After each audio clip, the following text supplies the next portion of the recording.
देखिए, अभी जो स्थिति है पाकिस्तान, उत्तरी पाकिस्तान के आसपास मध्यक्षोभ मंडल में एक सक्रिय पश्चिमी विक्षोभ है और इसके अतिरिक्त उत्तर प्रदेश के पश्चिमोत्तर भाग में निचले क्षोभ मंडल में एक चक्रवाती परिसंचरण बना हुआ है तथा इससे होते हुए दक्षिणी तटीय उड़ीसा तक एक द्रोणी जा रही है, जिसके कारण की बंगाल की खाड़ी से आर्द्र पूर्वा हवाएं जो है वो सारे पूर्वांचल और प्रदेश के उत्तरी भागों में आ रही है, बुंदेलखंड क्षेत्र को छोड़ के, जिसके कारण की तापमान में आज गिरावट देखी गई है। इसके अतिरिक्त हालांकि प्रदेश के बुंदेलखंड में कुछ एक क्षेत्रों में आज भी पछुआ हवाएं आ रही हैं, जिसके कारण आंशिक तौर पर लू की स्थितियां बुंदेलखंड के कुछ जिलों में देखी जा सकती हैं, लेकिन उसके अतिरिक्त प्रदेश के बाकी सारे हिस्सों से लू और गर्मी की स्थितियां आज से पूर्णतः समाप्त हो जाएंगी। ये चक्रवाती परिसंचरण आज देर शाम या रात से पश्चिमी उत्तर प्रदेश को प्रभावित करना आरंभ करेगा और इस चक्रवाती परिसंचरण की निचले क्षोभमंडल में आ रही पूर्वा हवाओं के साथ होने वाली संभावित प्रतिक्रिया के परिणाम स्वरूप अगले 3 से 4 दिनों के दौरान प्रदेश भर में आंधी तूफान के साथ हल्की से मध्यम वर्षा होने की संभावना है व्यापक तौर पर।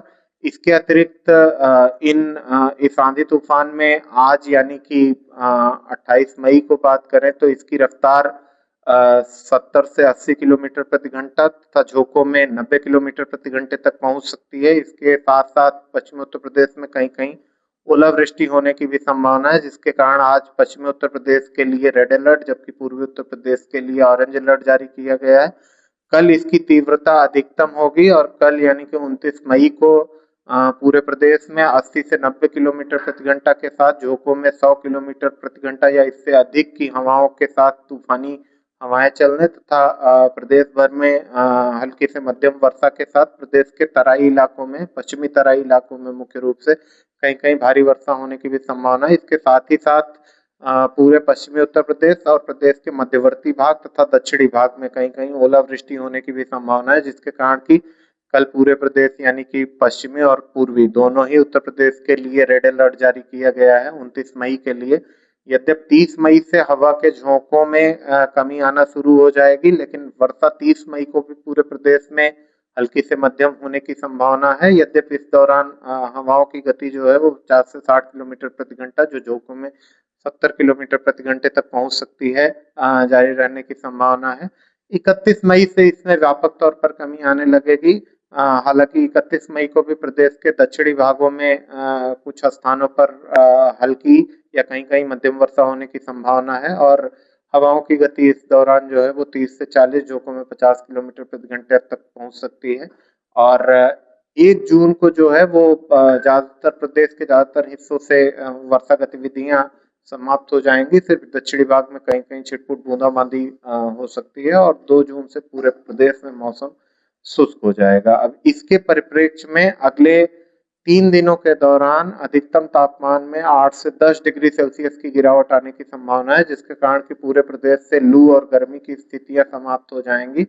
उसके बाद ये मौसम तंत्र समाप्त होने के बाद जून के पहले सप्ताह में 4 से 6 डिग्री सेल्सियस के तापमान में बढ़ोतरी होगी और धीरे धीरे ये फिर सामान्य की तरफ होगी। है। इसके अलावा अलीगढ़ मंडल, आगरा मंडल और बुंदेलखंड क्षेत्र के लिए रेड अलर्ट है। बाकी पश्चिमी उत्तर प्रदेश, तराई इलाकों और दक्षिणी भाग तथा मध्यवर्ती भाग में ऑरेंज अलर्ट है। इस पूर्वांचल में येलो अलर्ट है।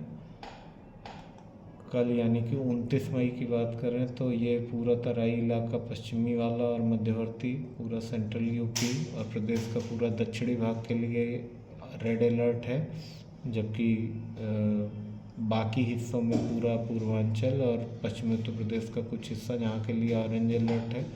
आंधी तूफान, ओलावृष्टि और इस एरिया में कहीं कहीं भारी बारिश के लिए। उसके बाद 30 मई को इसमें कमी आ जाएगी और प्रदेश के दक्षिणी भागों में ये ऑरेंज अलर्ट है, जबकि उत्तरी भाग में ये येलो अलर्ट है।